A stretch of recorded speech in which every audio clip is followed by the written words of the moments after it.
Greetings and salutations, loyal viewers of this channel. My name is Sean, and today we gotta talk about an instance of potential fraud in Philadelphia's crime reward system, because if you guys are unaware, in the city of Philadelphia, they essentially offer $20,000 for tips that lead to an arrest that will ultimately result in a conviction for any murder that occurs within the city limits. Now, of course, this obviously makes sense because in the city of Philadelphia, you have a lot of crime, a lot of homicides, and of course, a stop snitching culture that disincentivizes a lot of people from reporting valuable information to the police. So they decided to counterbalance that with a reward system that hopefully will incentivize what is previously disincentivized by the culture of criminality in that particular region. But it turns out there seems to be a little bit of something beyond the normal terms of use or fine print that we typically see with these rewards programs going on in that city, in that there may not actually be any money or that much money to reward people. Therefore, the city of Philadelphia is just denying them and hoping that nobody will notice.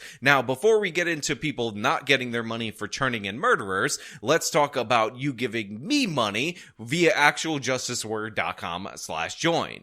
Give me the money. Give me the money.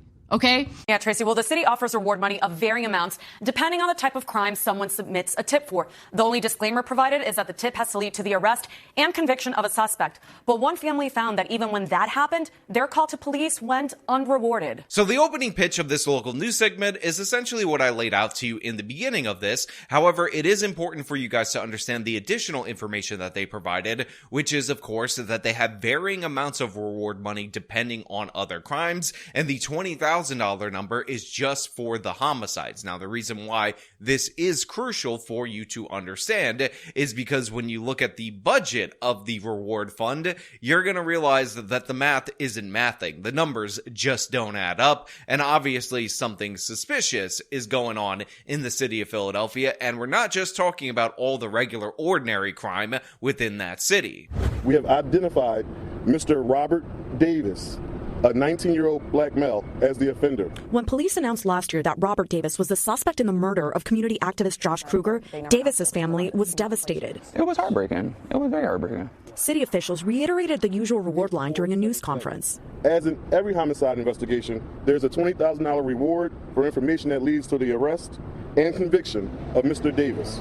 2 weeks later, Davis, who was on the run, showed up to his family's home where he and his siblings lived. He randomly knocked on the door. That's when he came, and then he was, I would say, emotionally unstable or detached. Karan Davis says he called police in part because he was worried about his brother's well-being. I was like, now, you guys might recall this particular case because last year it was making the rounds on social media where people, in my opinion, inappropriately reported Joshua Kruger as a woke activist who is pushing criminal justice reform. Now, while this guy was almost certainly on the left, while he was almost certainly could be described as woke, the fact of the matter is he was an LGBTQ activist and journalist, and he probably had bad views on the criminal justice system, but he was actually murdered by this individual who was discovered through the phone data to be a lover of Mr. Joshua Kruger. So it was a situation where something went wrong. People reported it as a burglary initially. You know, these people were unknown to each other and it was just a straight up robbery.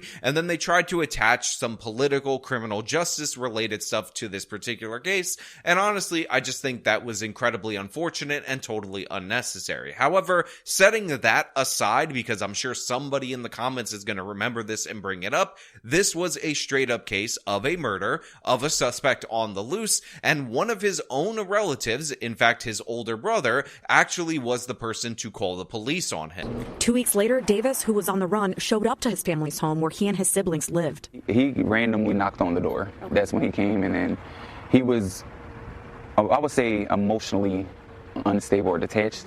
Karan Davis says he called police in part because he was worried about his brother's well-being. I was like, I have the suspect that you have the reward for at my house. I'm his older brother, Karan Davis. He's here acting off. Could you come get him and detain him? Robert Davis was arrested in front of his home without incident. He eventually pleaded guilty to third-degree murder and was sentenced to 15 to 30 years in prison. Karan applied for the $20,000 crime reward. It was going to take a couple weeks for them to review the information, get everything set, and then I was going to get the money. Karan says the detective in the case approved the reward and sent it up the chain of command, where it was ultimately denied by Police Commissioner Kevin Bethel. She gave me a call basically telling me that they didn't approve it.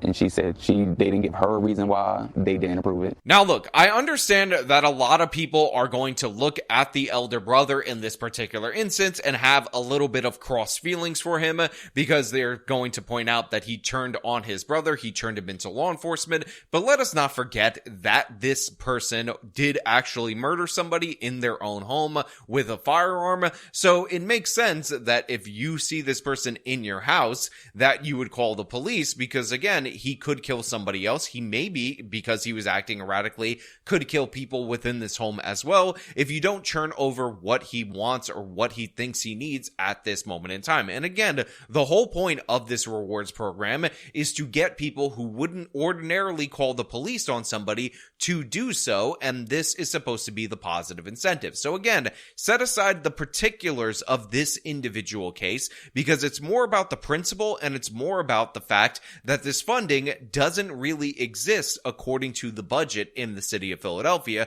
that we're going to get into. But let's go through the process so you could hear the law enforcement explanation about whether or not this person's denial was legitimate or not, because you can make the case that, sure, I understand why they denied the reward to this guy. I actually think that makes sense based on the circumstances surrounding this, but that still does not account for the budget shortfall, which is why I'm actually covering this story. A high-ranking source in the police department tells us the denial was because Karan Davis's call to police didn't count as essential information as defined in the department's crime reward policy. PPD defines essential as information independent from that obtained or discovered by law enforcement, which is indispensable in establishing probable cause to arrest and convict any person or persons for homicide. Karan believes his call was essential to police. I didn't have to call them.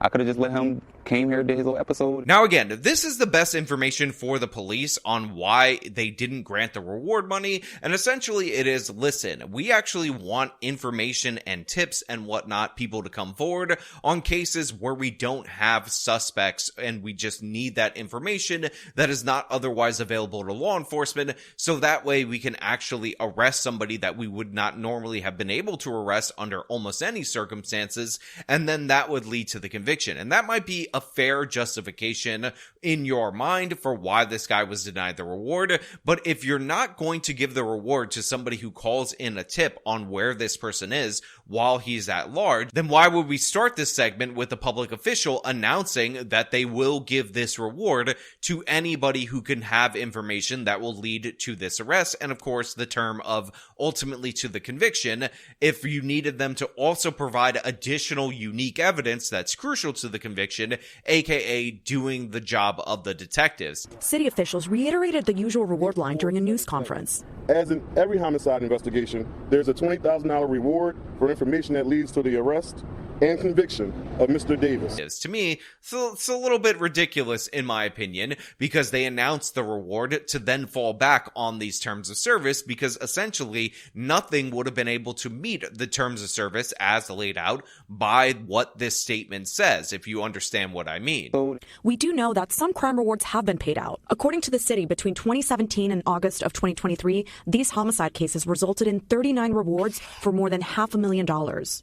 No rewards have been paid out since then. So first of all, a couple of things for you to understand about this. One, if you actually lead to information that turns in multiple suspects and they end up getting convicted, you get paid multiple times, as you can see with the repeating names on the same dates on this particular spreadsheet.